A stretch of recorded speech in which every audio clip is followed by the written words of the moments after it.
Good evening students, welcome back to legal next. मैं हूँ advocate Laiba Khan. तो बहुत टाइम से डिसअपॉइंटमेंट्स ही मिल रहे हैं आप लोगों को, तो मैंने सोचा क्यों ना जो वैकेंसीज़ आए लेटेस्ट मैं उनसे आप लोगों को अवगत कराऊं, ताकि थोड़ा सा जो है आप लोग मोटिवेट खुद को फील कर सकें और जो है आप चाहें तो इन वैकेंसीज़ में भी ट्राई कर सकते हैं। मैंने इससे पहले लास्ट टाइम आपको बताया था लॉ कमीशन ऑफ इंडिया की वैकेंसी के बारे में, जो कि बहुत अच्छी अपॉर्चुनिटी है, और आज जो ये आपके लिए अपॉर्चुनिटी है ये भी बहुत ही बढ़िया रहने वाली है। तो SJVN एक ये सतलज रिवर के लिए कंपनी है ये, ठीक है। पब्लिक PSU है, public sector undertaking, government of India और हिमाचल प्रदेश की गवर्नमेंट के कोलैबोरेशन में ये आपकी जो है बनी थी कंपनी मई 24 मई 1988 में। और इसके जो है बिजनेस कहाँ कहाँ है? Himachal Pradesh, Uttarakhand, Bihar, Maharashtra, Uttar Pradesh, Punjab, Gujarat, Arunachal Pradesh, Rajasthan, Assam, Orissa, Mizoram, Madhya Pradesh in India. तो ये यहाँ जो है ये बिजनेस ऑपरेट करती है कंपनी इन लोकेशन पे। अब जो है बात करते हैं पे scale, emoluments and other financial benefits. जो ट्रेनिंग होगा, जो वैकेंसी है एग्जीक्यूटिव ट्रेनिंग की, उसमें कितनी सैलरी रहने वाली है, क्या और अलाउंस बेनिफिट्स मिलने वाले हैं, इसके बारे में हम लोग जानेंगे। तो आपकी ये सैलरी रहने वाली है। In addition to that basic pay मिलेगा, HRA, मेडिकल एक्सपेंसेस जो सेलेक्ट हो रहा है कैंडिडेट उसे, प्लस उसके जो डिपेंडेंट्स हैं उसे। बाकी जब 1 साल की ट्रेनिंग पीरियड आपका फुलफिल हो जाएगा, टाइम पूरा हो जाएगा 1 साल का, तो उसके बाद आप जो फुल टाइम हो जाओगे, फिर जो आपको सैलरी मिल रही उसमें 3% इंक्रीमेंट होकर आपको मिलने लगेगा। अब number of post and qualification की अगर हम बात करें, तो इसमें सिर्फ लॉ की नहीं, कई सारी वैकेंसी है। सिविल के लिए भी है, electrical, mechanical, human resources, environment, then geology, information technology, IT, finance, law. तो हमारे मतलब का है डिपार्टमेंट लॉ, तो हम इसके बारे में बात करने वाले हैं। लॉ में आपके लिए क्या एसेंशियल क्राइटेरिया है? Graduate degree in law, 3 years LLB और 5 years इंटीग्रेटेड लॉ। यानी कि सिंपल टर्म्स में समझें तो आपके पास लॉ की डिग्री होनी चाहिए, या तो आप 3 साल वाला आपने लॉ किया हो ग्रेजुएशन, या फिर 5 year लॉ किया हो। और लॉ एस्पिरेंट्स के लिए, लॉ कैंडिडेट्स के लिए कितनी टोटल वैकेंसी? टोटल 7 वैकेंसी हैं।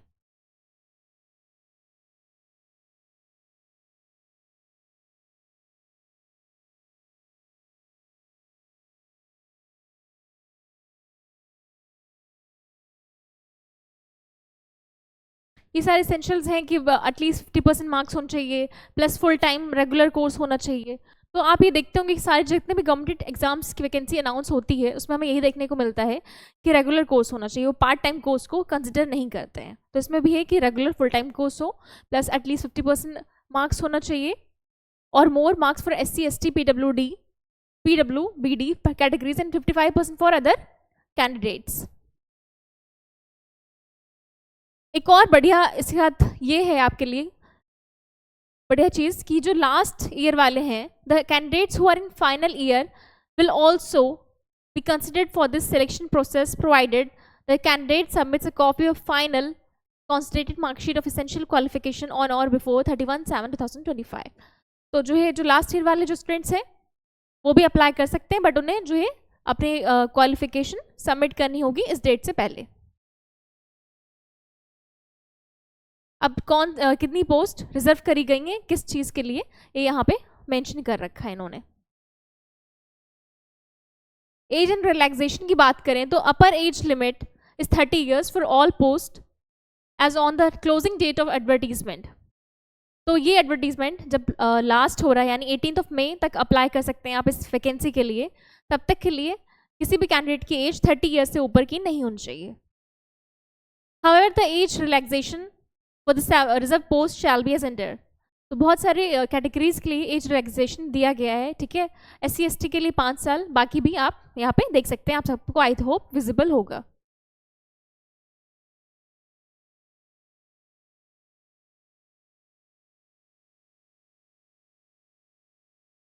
फिर यहाँ डॉक्यूमेंट्स एंड वेरिफिकेशन की बात करें तो आपको डॉक्यूमेंट्स, अगर आप किसी कैटेगरी में रिजर्वेशन सीख कर रहे हैं तो आपको वो प्रूफ करना पड़ेगा, वो प्रूफ करने के लिए डॉक्यूमेंट आपको सबमिट करने होंगे। अब यहाँ पे बात कर लेते हैं सिलेक्शन प्रोसेस, बहुत ही इंपॉर्टेंट जो आपके लिए जानने वाली बात है कि सिलेक्शन कैसे होगा। हम लोग बात कर ली कि वैकेंसी है, कितनी वैकेंसी किस डिपार्टमेंट में है, क्या ऑर्गेनाइजेशन है, बट ये भी एसेंशियल है जानना कि क्या जो है सिलेक्शन प्रोसेस है, कैसे आप अपने आप को प्रिपेयर कर सकते हैं इस वैकेंसी के लिए।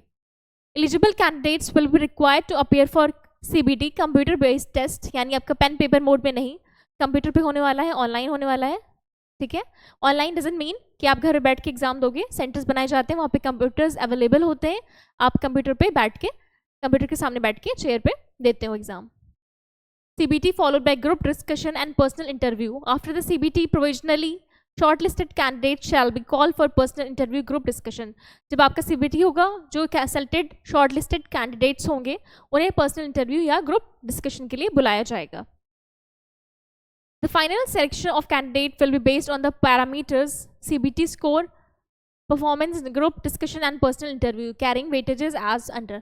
तो इन 3 categories में आपका selection होगा.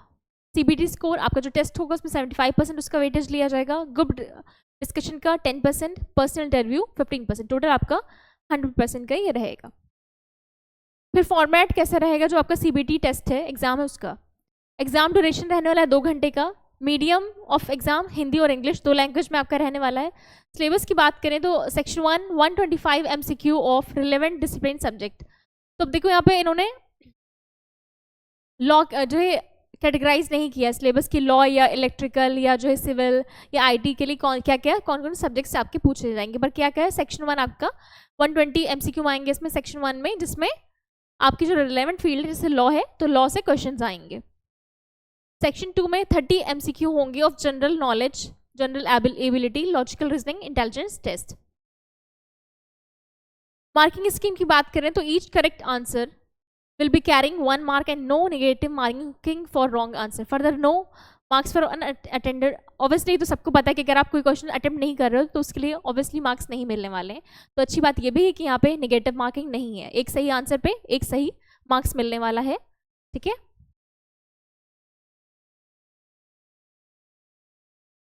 टेस्ट सेंटर्स कहाँ पे रहने वाले, तो टेस्ट सेंटर्स आपके New Delhi including NCR, Chandigarh, Itanagar Arunachal Pradesh और देहरादून, ये 4 जगह पे रहने वाले हैं। आप अपने कन्वीनियंट के हिसाब से जहाँ से आपको ज़्यादा आसान हो, इन 4 में से जो भी सेंटर आप वहाँ पे अप्लाई कर सकते हो, आप प्रेफरेंस वो फिल करो। देन हिमाचल प्रदेश, ठीक है। तो कैंडिडेट्स को 2 टेस्ट प्रेफरेंसेस चूज करने होंगे, तो आप 2 आपको जो भी सुटेबल हो आपके अकॉर्डिंग आप वो चूज कर सकते हो। Medical fitness on receipt of offer of appointment joining SJVN will be subject to medical fitness. तो यहाँ पे ये भी एडवर्टीजमेंट में बताया जा रहा है कि जब आपका एक बार सिलेक्शन हो गया, आपको ऑफर लेटर मिल गया, उसके बाद आपको मेडिकल फिटनेस भी आपकी देखी जाएगी।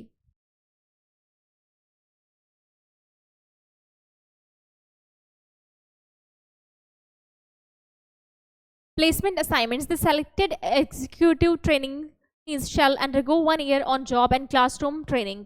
तो जिन कैंडिडेट्स को सेलेक्ट किया जाएगा उन्हें 1 साल की ट्रेनिंग पीरियड पे रखा जाएगा, ट्रेनिंग दी जाएगी 1 साल के लिए, ठीक है। During the training period thereafter the candidates may be posted at any of the installations, projects officers etcetera of SJVN or any of the subsidiaries, ठीक है। तो कहीं पे भी आपकी पोस्टिंग हो सकती है। Service agreement bond, the selected candidates who belong to general EWS and OBC category will be required to execute a service agreement bond of rupees 10 lakh to successfully, ठीक है। तो इस अमाउंट का आपको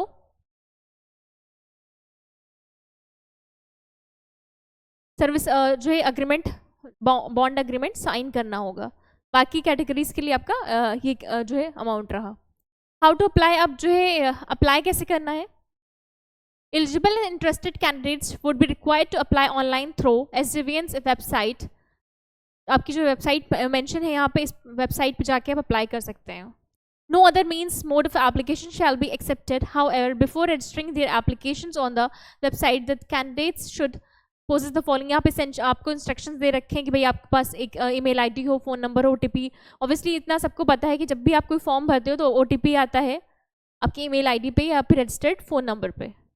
आपके पास आधार हो, पासपोर्ट साइज फ़ोटो हो, signature हो, ये सारी चीज़ें जो बाकी भी फॉर्म में रिक्वायर्ड होती हैं।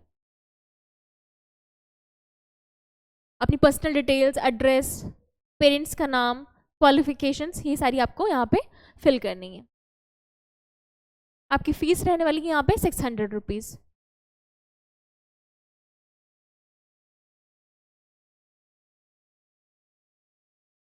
अब यहाँ पे डेट्स की बात कर लें तो date of commencement of online registration of, तो एप्लीकेशन आपके कब से स्टार्ट हो रहे हैं? 28/4/2025 10 बजे से, यानी स्टार्ट हो चुके हैं। आज 30 अप्रैल है। और कब तक क्लास डेट है आपके लिए पास अप्लाई करने के लिए? 18 मई शाम 6 बजे तक।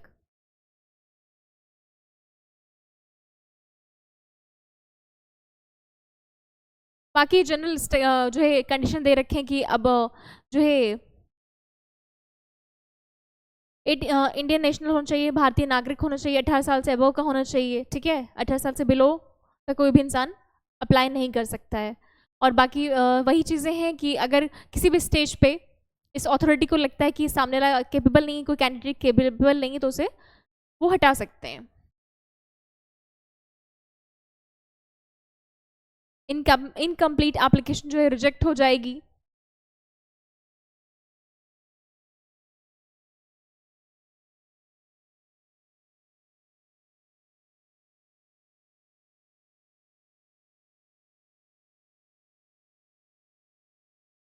यहाँ पे इन्होंने मेंशन कर रखा है कैंडिडेट्स अप्लाई करने से पहले चेक कर लें कि वो एलिजिबल हैं इस वैकेंसी के लिए या नहीं। बाकी टाइम टू टाइम आप जो वेबसाइट है, ऑफिशियल वेबसाइट SJVN की, इसे विजिट करते रहिए। तो मैंने आपको इस वीडियो में बता दिया है वैकेंसी है, बहुत ही बढ़िया वैकेंसी, अच्छा ऑर्गेनाइजेशन है। ऐसे ऑर्गेनाइजेशन के साथ काम करने को मौका मिले तो प्लीज़ बिल्कुल करना चाहिए किसी को भी। मुझे मौका मिले तो मैं भी करूँ, आपको मौका मिले तो आप भी करिए, अप्लाई करिए। सिलेक्शन होता है तो please go for it. If you want then you can go for it. अच्छा इंस्टीट्यूट ऑर्गेनाइजेशन है, अच्छा PSU है। +7 वैकेंसीज़ हैं लॉ के लिए। आपका लॉ में सिलेबस मेंशन नहीं कर रखा है किसी भी सब्जेक्ट में, तो लॉ में से किसी भी सब्जेक्ट से ये पूछ सकते हैं। 120 MCQ, देन बाकी के MCQ general ability and reasoning से। तो 18 मई तक का आपके पास टाइम है। अगर आप अप्लाई करना चाहते हैं तो प्लीज़ अप्लाई करें, और लास्ट डेट पे आप रिलाई ना करें, क्योंकि लास्ट मोमेंट पे वेबसाइट जो है नहीं चलती, कई बार ऐसा होता है। तो अप्लाई करना है अगर आपको, तो आप जल्दी अप्लाई कर दें। Thank you so much, good luck.